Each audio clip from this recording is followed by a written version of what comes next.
Левица е нова партија. Ти благодарам што не наослови со мала партија, бидејќи на изборите сите почнуваме од нула. Да, има мали голем мозок. Имено Левица е атипична партија по многу нешта. Таа е првата партија која се гради од долу нагоре. Ние немаме лидер, дури и во суд кога се регистриравме им беше чудно како тоа да немаме лидер. Ние имаме президиум составен од 11 луѓе кои се рамноправни. Потоа немаме спонзори, значи не стојат олигарси позади нас и така натаму, и немаме багаж од минатото. Левица е сосема нова филозофија на политичко делување, составена од активисти кои биле присутни во сите форми на некакво движење на револтот, значи почнувајќи од граѓански иницијативи, аман, протести против полициска бруталност, значи низ многу форми на граѓански политички активизам, свативме дека тоа не е доволно со текот на годините. Таквата наша позиција на делување преку организации или неформални иницијативи се покажа како дефанзивна.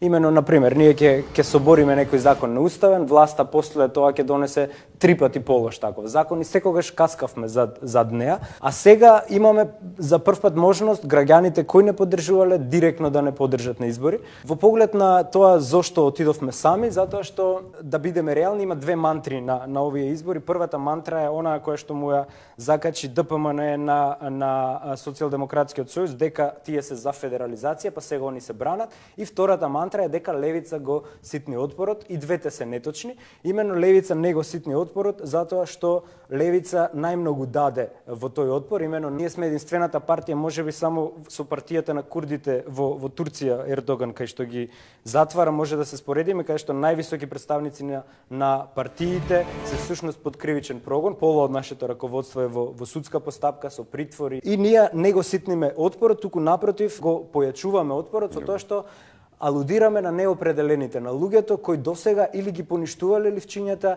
или воопшто не излегувале да гласаат. Да, точно е дека Донтовиот модел со 6 изборни единици е убиствен за малите партии, и намерно не го менуваат, затоа што тој им одговара. Имено при промена на изборен модел, калкулациите говорат дека големите партии би губеле од 3 до 5 пратеника, и тоа значи отварање простор на малите партии или партиите кои не се во тие големи коалиции. Сепак и ваков каков што е моделот овозможува влез на мали партии. Например, од околу 300.000 запишани гласачи, излегуваат на гласање некаде околу 200.000. Значи од тие да гласаат 7.000 за Левица, ние би станале парламентарна партија. Левица во оваа скромна кампања која ја води, до сега имаме потрошено 1300 евра.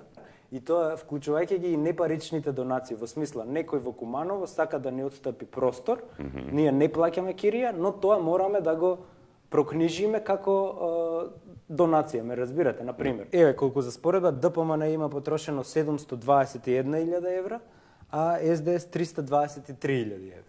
Ние се формиравме партизански и ја водиме кампањата партизански. Наидуваме на пизма и од про-СДС активистите и од прорежимските активисти. Добро. Бев учесник и во тие правен тим кој што ја тужеше Република Македонија против загадувањето. Во нашата програма предвидуваме низа мерки, дури и нашиот носител во 4-та изборна единица е еколошки активист. Значи во поглед на коалицијата, ние и во програмата, во делот на политички систем, принципиелно се залагаме за забрана за предизборни коалиции. Во поглед на постизборно коалицирање, предложивме санитарен кордон околу ДПМН, значи со ДПМН не коалицираме во ниту еден случај, а со СДСМ само во случај ако нашиот пратеник или пратеници им се потребни за пат на режимот. Штета е навистина Бранимир Јовановиќ што не е на листите. Ние дури планиравме да биде носител на моето место, бидејќи ужива општествен углед и како експерт и како човек.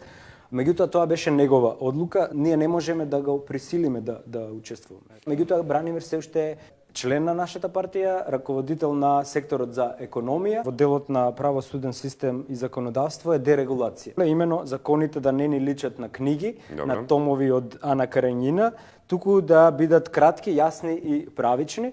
Имате закони кои се менувани, особено во сфера на трудово право, кои се менувани по 30 до 40 пати без да имате пречистен текст. Значи, судијата не знае кој член е во сила, кој е надвор од сила. Во поглед на работничките права на хонорарците и градежните работници. Во делот на трудово право дека имаме најрадикална програма во корист на работниците и на работничката класа. Всушност, неолибералистичката политика беше насочена кон драстично кастрење на работничките права сите овие 25 години, без оглед дали биле на власт СДСМ или ДПМН. Во перспектива враќање на ефтината тарифа на струјата и во перспектива стоп на приватизацијата на енергетскиот сектор и државата да ги регулира цените, бидејќи ако препуштиме на пазарот, тоа ќе биде секогаш на штета на граѓани. Екстерното планираме да го кинеме во првите 100 дена, ако евентуално дојдеме како парламентарна партија или евентуално како владеачка. Да парафразирам, образложи дека џабе ви се вас уставни права,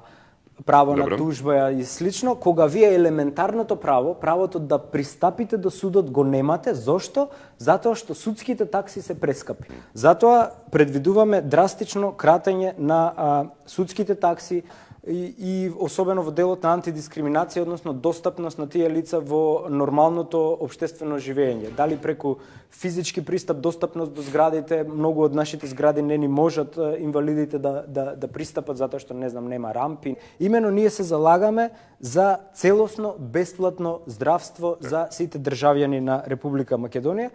Знаеш дека е темница.